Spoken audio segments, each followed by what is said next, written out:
এর আগের একটা ভিডিওতে আমি দেখেছিলাম কীভাবে রুটি বেলতে হয়।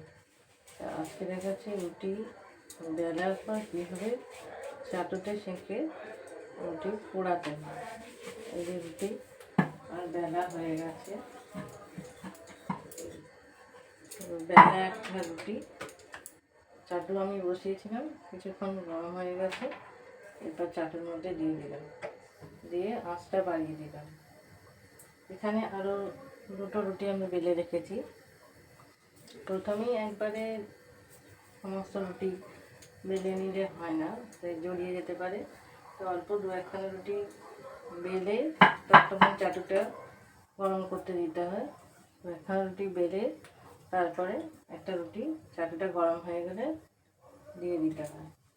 এবং যতক্ষণ সেই রুটিটা চাটুতে তাপছে ততক্ষণ আবার অন্য একটি লেচি রুটির আকারে এভাবে বেঁধে নিতে হবে। এর মধ্যে খানিকটা রুটিটা এক পিঠ হয়ে গেছে, তাই এটা উল্টে দিলাম। আবার সেই ফাঁকে অন্য একটা রুটি বেলে নিতে হবে। এই রুটিটা এই পিঠটাও হয়ে গেছে, তাই বেলা আগের রুটি আর একটা রুটি আমি এখানে দিয়ে দিলাম এবং চাটুতে গরম করতে দিলাম। আরেকটি রুটি এর উপরে দিয়ে দিলাম।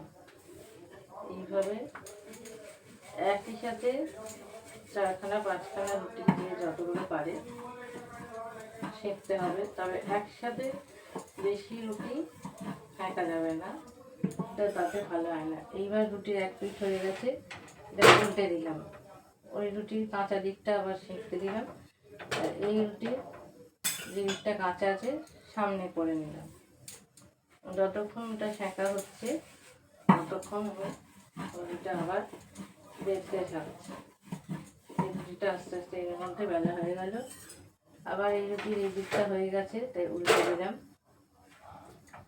একটু কাঁচা দিকটা আবার ওই রুটির এদিকে করে নিলাম। আর যদি দেখি রুটিটা বেশি গরম হয়ে গেছে বলে চাটুটা তেতে যাচ্ছে, তাই আঁচটা একটু কমিয়ে দেবো। আবার এই রুটিটা একটু কাঁচা দিকটা উল্টে দিলাম এবং বেলা রুটিটা তাদের মধ্যে দিয়ে দিলাম। আবার কাঁচা দিকটা রুটিটা সেঁকতে দিলাম।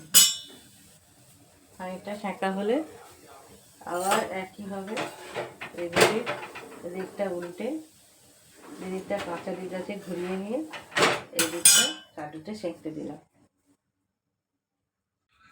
রুটিগুলো চাটুতে সেঁকা হয়ে গেছে। এবার রুটিগুলো পোড়াতে হবে জালতিতে। চাটুটা নামিয়ে নিয়ে উল্টে পাল্টে দিলাম। এই রুটি নিয়ে গ্যাসের আঁচটা জোর করে দিয়ে রুটি পোড়াতে হয়। জোর আঁচে সবসময় রুটি সেঁকতে হয়। এইভাবে সেঁকলে রুটি একদম ফুলে উপর হয়ে গেল। আবার একটু রুটিটা এক পিঠ ঘুরিয়ে দিয়ে জোর আঁচ করে দিতে হবে। জালতির মধ্যে রুটিটা দিলে রুটিটা ফুলে উঠবে।